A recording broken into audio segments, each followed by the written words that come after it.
இறைவா நன்றி. ஆன்மீக நறுமணம் ஆக்கம் பெறும் நம்மனம்.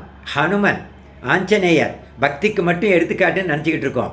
அவர் பக்தி, ஞானம், கர்மா மூன்றிலும் மிக சிறந்து விளங்கினார். கல்வியா, செல்வமா, வீரமா, இப்படி பட்டிமன்றம் போட்டு நம்ம நிறைய கேட்டிருக்கோம்.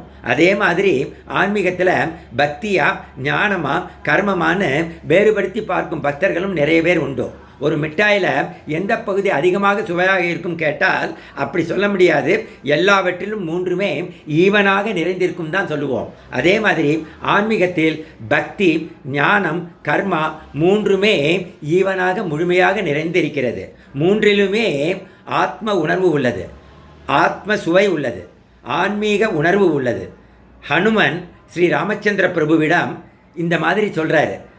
ராமச்சந்திர பிரபு, நான் எப்பெல்லாம் என்னை இந்த உடலாக, நான் இந்த உடல் என்று தேக அபிமானத்தில் அடையாளப்படுத்தி கொள்கிறேனோ அப்பொழுதெல்லாம் உன்னை மாஸ்டராகவும் என்னை சர்வெண்ட்டாகவும் பாவித்து கொண்டு ஒரு கர்மயோகியாக உன்னிடம் நான் இருக்கிறேன்.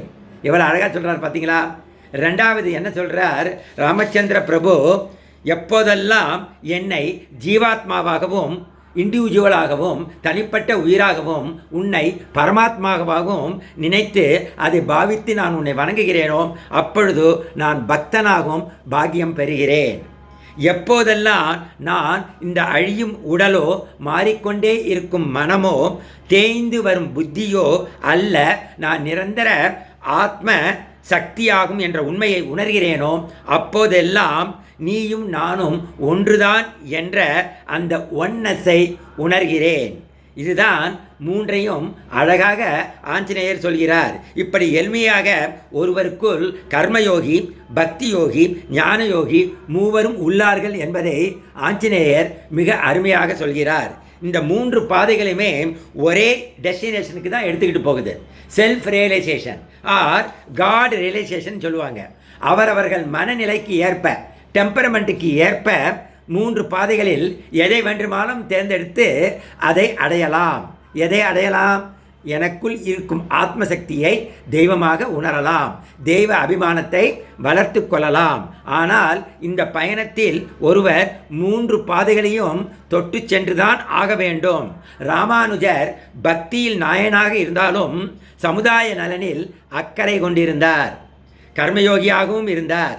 ஆதிசங்கரர் ஞானப்பாதையில் இருந்தாலும் நிறைய பக்தி நூல்களை படைத்துள்ளார். ஸோ நம் உடல், அறிவு, பொருள் இவற்றை மற்றவர்கள் நலனுக்கும் பயன்படுத்தி கர்மயோகியாகவும் இருப்போம்.